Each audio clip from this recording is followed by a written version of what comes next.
Sex racket चला रही हैं। इसका मतलब तो यही है। हाँ बिल्कुल यही सच है। और मुझे ये समाज के विचारों पर मतलब सोचने पर विवश हूँ कि जनता सिर्फ अश्लीलता को ही क्यों पसंद करती है।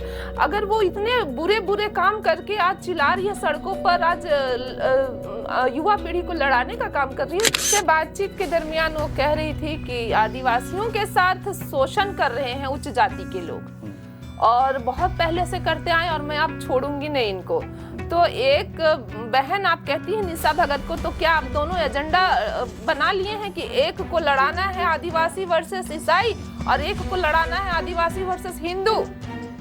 आज मुझे दुख इसी बात का है कि निशा भगत, जो जिसको मैं एकदम करीब से देखी हूँ कि वो किस तरह से एक महिलाओं के साथ नहीं कई एक महिलाओं के साथ वो अपने दोस्त बनाती थी और घर बुलाती थी और शराब पार्टी करती थी और ठेकेदारों को भी घर बुलाती थी, और जब लड़कियां नशे में धुत हो जाती थी तो उनको एक कमरे में सुला देती थी और ठेकेदार से पैसा ले लेती थी। भतीजी आई थी मुझसे मिलने और वो बहुत भड़क के रो रही थी कि दीदी मैं केस भी नहीं कर पा रही हूँ क्योंकि वो इतना शराब पिला दी थी, इतना पिला दी थी कि मतलब मुझे होश ही नहीं था। ऐसा आप कैसे कह सकती हैं किसी स्त्री को लेकर?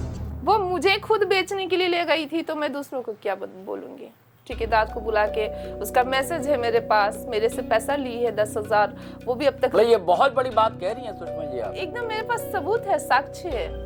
सवालों को उठाया और संघर्ष किया। यही कारण है कि वो कहीं भी जाते हैं तो लोगों की कतार लग जाती है। कहते हैं कि जवानी में किसी से बात करना भी कयामत है, जरा सी बात को लोग बना देते हैं अफसाना। यही कुछ आपके साथ होता है? बिल्कुल बिल्कुल। देखिए समय के साथ थोड़ा गुस्सा आ जाता है लेकिन कंट्रोल करने की कोशिश करती हूँ कि क्या बोलूँगी, एक संवैधानिक पद पे हैं और वो मीडिया पे भी काफ़ी फालतू बातें बोले मेरे विरुद्ध में।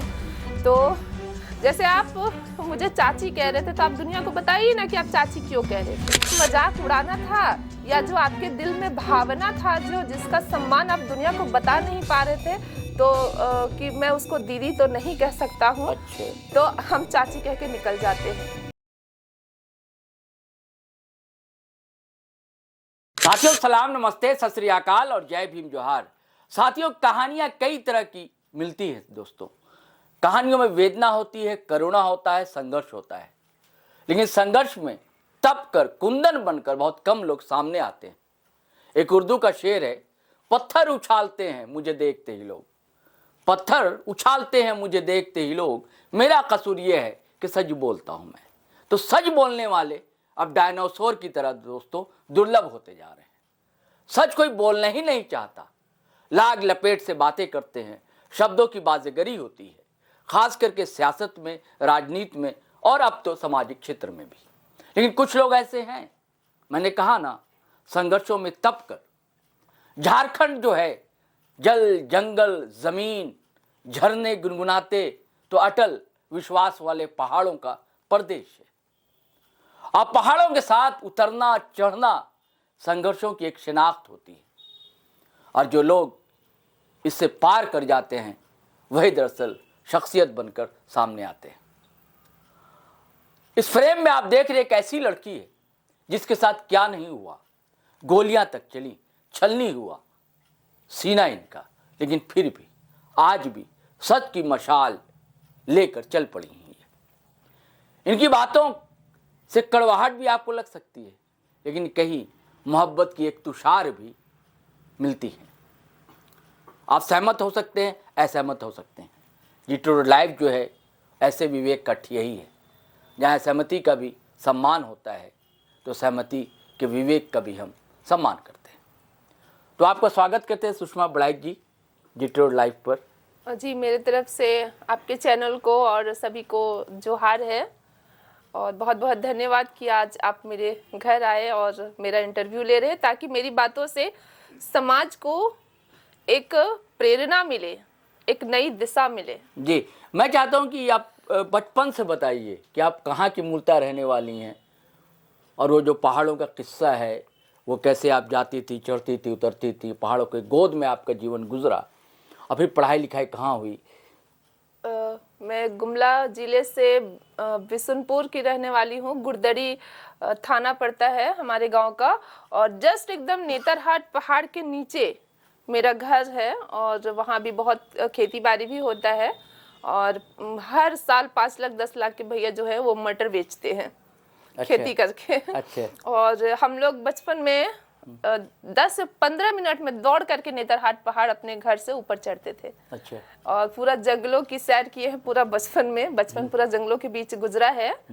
और पापा का सर्विस था पलामू में, पोस्टिंग पलामू में। हाँ, तो पलामू में भी रहना हुआ? पलामू में रहना हुआ, पढ़ाई लिखाई, और पलामू में ही मेरी शादी हुई थी। अच्छा, शादी पलामू में ही? जी। अच्छा, मैं पुरानी बातों को नहीं कुरे दूंगा, लेकिन ये मौजूदा मामला जो गोली चलने वाली बात है, ऐसी क्या बात हो गई थी? क्यों आपसे लोगों के अंदर ये शत्रुता का भाव आ गया, एक नफरत क्यों पनप गई, जबकि आप बिल्कुल आध्यात्मिक के मिजाज की हैं, आप सर्व समाज की बात करती हैं, आप सर्वधर्म संभाव की बात करती हैं, और ऐसे व्यक्ति के साथ ऐसा होना बड़ा दुखद है। देखिए, सच तो हमेशा अकेला ही रहता है और सच को ही लोग कुचलना चाहते हैं। तो जो मेरी आवाज है वो एकदम जेन्युइन और सच की आवाज है कि कैसे महिलाओं के साथ अन्याय होता है और क्या हम नारी शक्ति हैं, क्या हम हर क्षेत्र में समझौता करेंगे तब ये पुरुष हमें आगे बढ़ाएंगे। हमारा भी कुछ वजूद है, हम प्रकृति हैं और हम संघर्ष करके आगे बढ़ेंगे। और यही बात लोगों को बुरा लगता है और लोग मेरी जान लेने पे उतारू हो गए। और 2022 में मुझे गोली भी मार दिया गया था और इतना गोली लगा था ऐसे जगह पे कि बचना मुश्किल था। लेकिन कहते हैं ना कि जिसके साथ सच और प्रेम है तो मृत्यु को भी जीता जा सकता है। वो कहते हैं कि जवानी में किसी से बात करना भी कयामत है, जरा सी बात को लोग बना देते हैं अफसाना। यही कुछ आपके साथ होता था? बिल्कुल बिल्कुल बिल्कुल। लेकिन मेरा है कि मैं सभी से प्रेम करती हूँ, मेरे दुश्मन ही क्यों ना हो। तो जब आप प्रेम करेंगे ना तो प्रकृति प्रेम चाहती है, वो ऑटोमेटिक आपको सारे कष्टों से दूर कर देगी। तो मृत्यु से जीतने का कारण, फिर आप भड़क भी जाती हैं। देखिए, समय के साथ थोड़ा गुस्सा आ जाता है लेकिन कंट्रोल करने की कोशिश करती हूँ, क्योंकि जो हम संविधान में जीते हैं और संविधान के विरुद्ध जो समाज में तोड़ने की बात करेंगे, समाज को लड़ाने की बात करेंगे, समाज में गंदगी फैलाएंगे, तो वहाँ गुस्सा आना स्वाभाविक है। जयराम की आप बड़ी फैन थी आप एक समय, और इधर कुछ बयान आपके आते हैं कि जयराम के विरुद्ध वो खड़े मिलते हैं। जयराम जी क्या बोलूँगी, एक संवैधानिक पद पे हैं और वो मीडिया पे भी काफ़ी फालतू बातें बोले मेरे विरुद्ध में। तो जैसे आप मुझे चाची कह रहे थे तो आप दुनिया को बताइए ना कि आप चाची क्यों कह रहे थे। आप हाँ, ये मजाक उड़ाना किसी स्त्री का ये कतई सही नहीं है। क्या ये मजाक उड़ाना था या जो आपके दिल में भावना था, जो जिसका सम्मान आप दुनिया को बता नहीं पा रहे थे, तो कि मैं उसको दीदी तो नहीं कह सकता हूँ। अच्छा। तो हम चाची कह के निकल जाते हैं। नहीं, आपने उनके पार्टी के लोगों पर भी आरोप लगाए, क्या सच्चाई है उसकी? झगड़ा होने का मेन कारण यही था कि जो भोला महतो का कहना था कि हम आपसे प्रेम करते हैं, आप जयराम महतो से बात मत कीजिए। अच्छा। तो वो अश्लीलता हरकत करने लगे इस बात को लेकर के। तो जयराम महतो को मैं बताई जी। अब जयराम महतो को गुस्सा आ गया। अच्छा। तो वो मुझसे भी बात करना छोड़ दिए। अच्छा, बस यही वो बात। पैसे वैसे का लेन देन का मामला था ना? हाँ, पैसा मांगे थे। आपसे मांगा था? हाँ, किसने मांगा था? भोला महतो ने? भोला महतो, विराट महतो। तो उनसे मिलना जुलना होता था क्या भोला महतो से?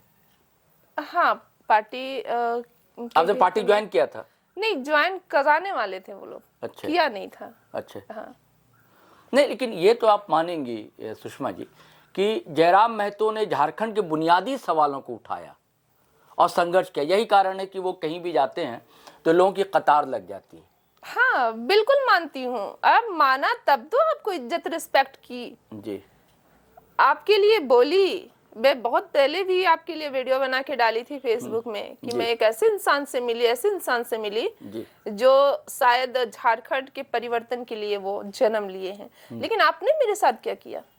आप खुद न्याय करने उतर आए कि आप भोला महतो, विराट महतो का केस वापस ले लीजिए, हम न्याय करेंगे। आपने तो भरोसा ही तोड़ दिया मुझ पर, तो आप न्याय क्या करेंगे?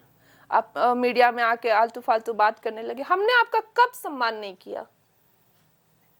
वो केस चल रहा है अभी भोला महतो वाला? हाँ, चल रहा है।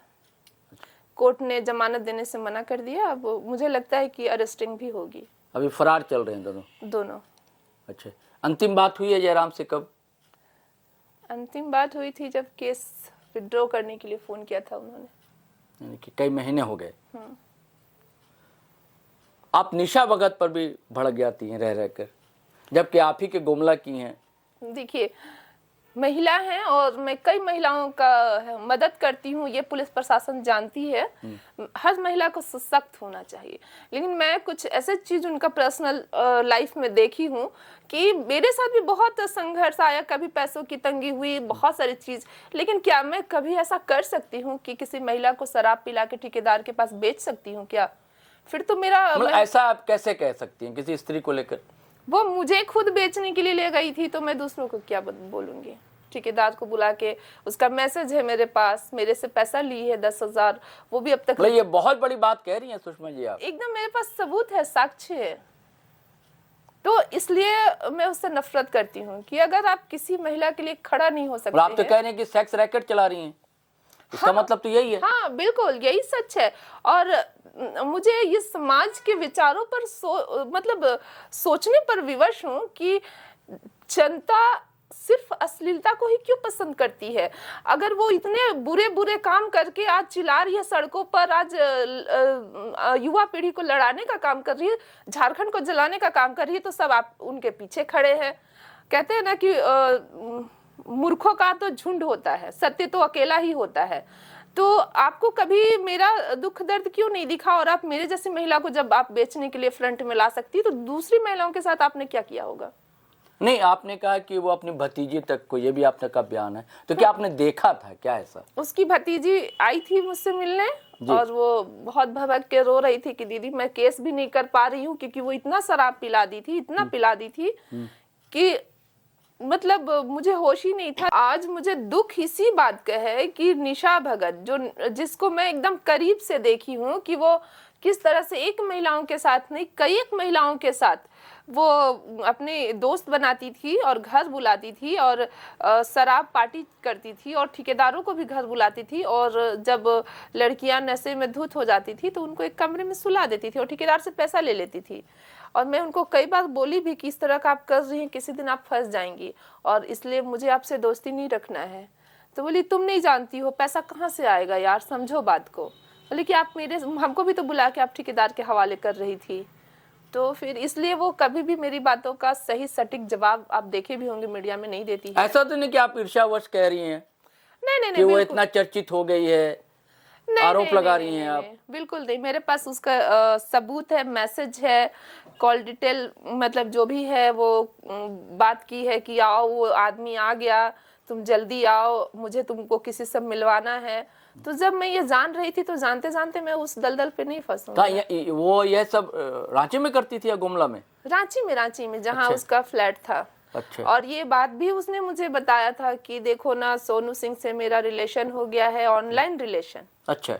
जो जेल में है और वो हमको पत्नी मानने लगा है और मेरे सामने ही उनके कॉल आते थे। अच्छा। जेल से। अच्छा। और उन पर गोलमुरी थाना में केस भी दर्ज हुआ। वो किस जेल में थे सोनू सिंह उस समय? उस समय शायद गिरिडीह या कुछ नाम बताया था उन्होंने, नहीं पता उतना, लेकिन जेल से फोन आता था उनका। यानी कि अपराधी जेल से बात करते हैं? हाँ, ये तो जेल से बात करते हैं और इसकी पुलिस भी जांच करेगी तो ये पकड़े जाएंगे। मतलब कई बार सोनू सिंह के पास से फोन भी बरामद हुआ है। अच्छा, अब निशा भगत कुर्मी आदिवासी उस मामले को उठाती थी, अब आजकल आदिवासियों के बीच फ्रिक्शन डाल रही है, क्या आपको ऐसा लगता है? सरना आदिवासी, ईसाई आदिवासी कर रही है ज्यादा।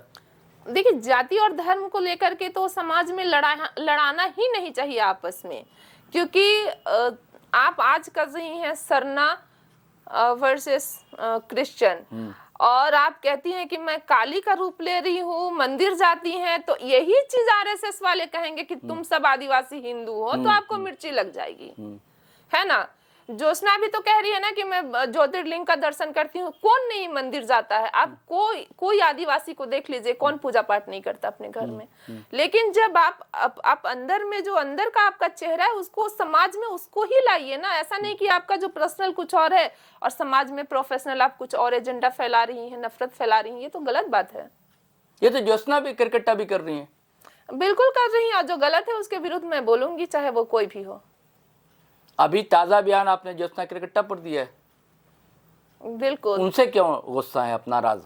उनसे बातचीत के दरमियान वो कह रही थी कि आदिवासियों के साथ शोषण कर रहे हैं उच्च जाति के लोग, और बहुत पहले से करते आए, और मैं अब छोड़ूंगी नहीं इनको।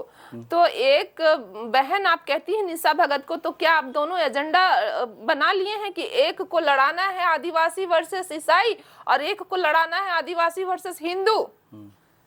तो आप जब ये आज युवा पीढ़ी को कहेंगी तो युवा पीढ़ी क्या करेगा? बहुत सारी युवा पीढ़ी में बहुत सारे अशिक्षित लोग बैठे हैं, जो भीड़ को जैसा आप मोड़िएगा वैसा वो मुड़ेगा, है ना?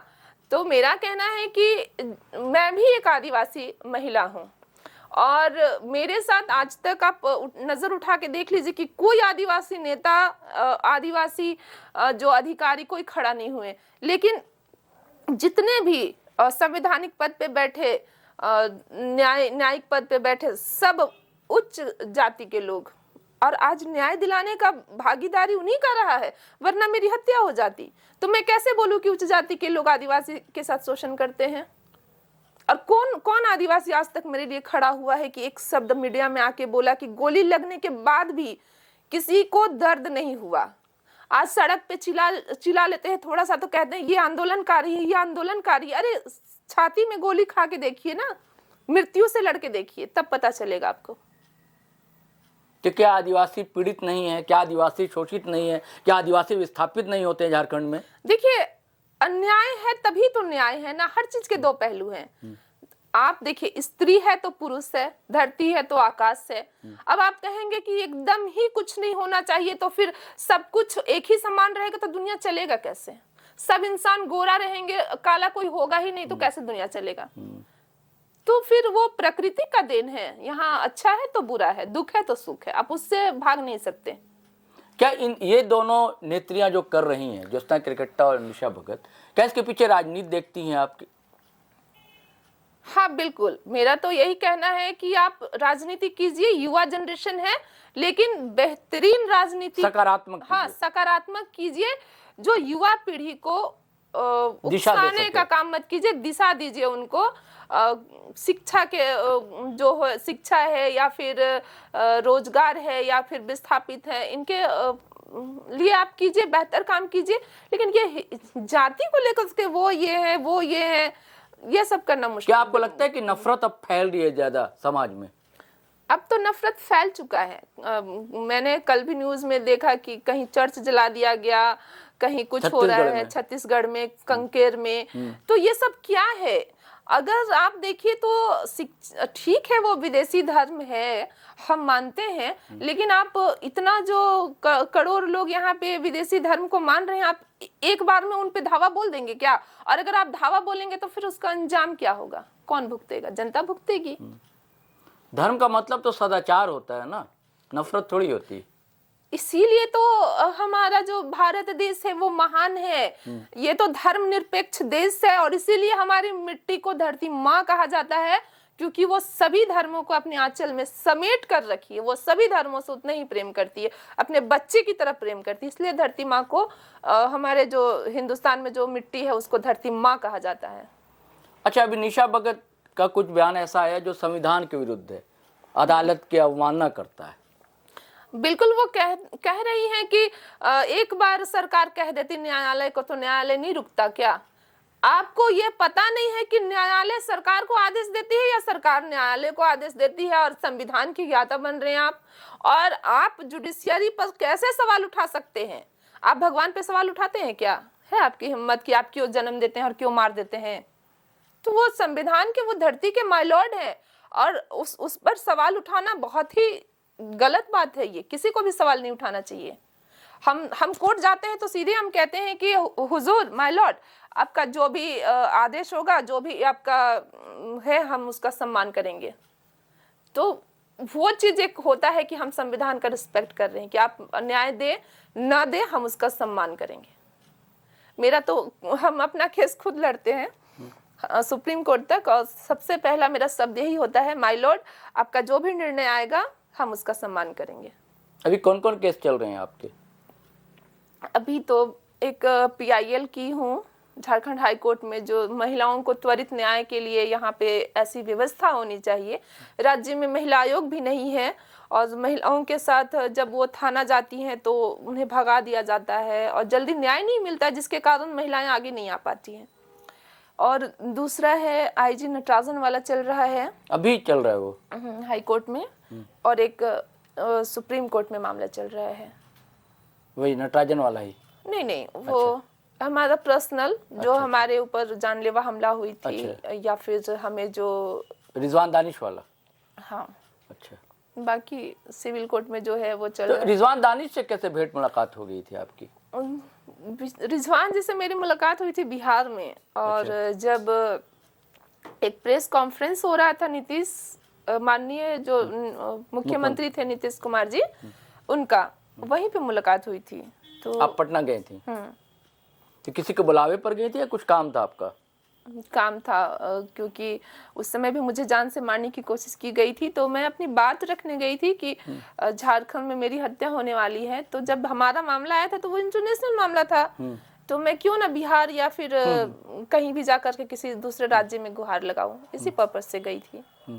तो दानिश रिजवान से मेरी मुलाकात हुई थी, तो उन्होंने गलत किया था और जिसके लिए आज मैं केस लड़ रही हूँ उनसे। तो अभी आप झारखंड में आदिवासियों और मूलवासियों की स्थिति क्या देखती हैं?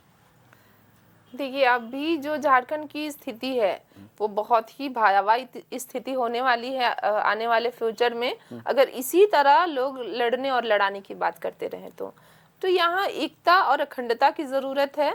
और हम तो कहते हैं कि जो बुद्धिजीवी लोग हैं वो इस पर पहल करें, जो रिपोर्टर हैं या फिर कोई भी किसी भी क्षेत्र से, कि इस तरह का नहीं होना चाहिए। अगर कहीं आप छोटा सा तिनका भी आग लग गया धर्म को लेकर, जाति को लेकर, तो फिर वो रुकेगा नहीं। क्योंकि ये कुर्मी आदिवासी चल रहा था, फिर अब आदिवासी के अंदर ही तनाव पैदा किए जा रहे हैं। तो लोग चाहते क्या? कौन पार्टी है जो साजिश रच रही है? आपको क्या लगता है? नहीं, देखिए, मैं किसी पार्टी को क्यों दोष दूंगी? मेरा भी अपना कुछ विचारधाराएं हो सकती है कि मैं किसी के कहने पर क्यों काम करूंगी, कि मुझे कोई बहका रहा है तो मैं वो काम क्यों करूंगी? क्योंकि झारखंड सिर्फ मेरा नहीं है, झारखंड राज्य सबका है और सबको मिल बांट कर यहाँ एकता और अखंडता की बात करनी चाहिए। कहते हैं ना कि अगर प्रेम है, प्रेम से बढ़कर दुनिया में कुछ भी नहीं। प्रेम की भाषा बोलिए, प्रेम बरसाइए, प्रेम के रास्ते पे चलिए, कहीं आपका कुछ नहीं बिगड़ेगा। मैंने बिल्कुल सही कहा। प्रेम है, मोहब्बत है, मोहब्बत से जिंदगी है, जिंदगी से दुनिया है, दुनिया से अपना देश है और अपना झारखंड है। और झारखंड तो प्रेम का सूबा ही रहा है। यहाँ तो कहा ना, झरने गुनगुनाते हैं, यहाँ जो है जंगल है वो गीत गाते हैं, झूमते हैं, यहाँ की नदियाँ जो हैं वो ठिलाती हैं। और रामदयाल मुंडा जी ने बहुत पहले ही कहा है, जे नाची से बाची। चलिए साथियों, इस प्यारे संदेश के साथ विदा लेते हैं। आपका बहुत बहुत शुक्रिया जी, धन्यवाद। तो साथियों, आपसे गुजारिश है, आग्रह है कि यदि आप पहली बार आए हैं तो हमारा चैनल ज़रूर सब्सक्राइब कर लें। ज्वाइन तो करते नहीं है, कोई बात नहीं, कोई गिला नहीं।